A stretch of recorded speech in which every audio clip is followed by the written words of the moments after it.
আজকে খাওয়াবো আইবুড়ো ভাত। তবে কাকে কখন সেটা পরে বলি। আগে বলি যে মেনুতে কি কি আছে।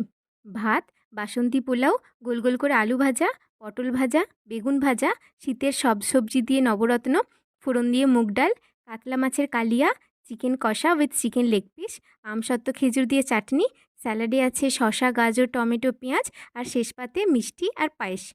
এই সব কিছু আমি নিজের হাতে বানিয়েছি। সেই সকাল থেকে রান্না শুরু করেছি। প্রথমে মাটির থালা, বাটি, গ্লাস সব এক এক করে পেরেছি। তারপর শুভ জিনিস মানে মাছ দিয়ে রান্নাটা শুরু করেছি। মাছটা বানাতে বানাতে কী মাছ বুঝতে পারছিলাম না। তারপর কাতলা মাছই নাম দিয়ে দিয়েছি। তারপর ভেজেছি আলু, বেগুন, পটল। তারপর করেছি সোনা মুগ ডাল। শেষে সবজি দিয়ে নবরত্ন। হ্যাঁ, এটা মিক্সড ভেজ বা ছ্যাঁচড়া হতে পারতো, তবে আমি নাম দিয়েছি নবরত্ন। তারপর টকটক ঝাল ঝাল মিষ্টি মিষ্টি চাটনি।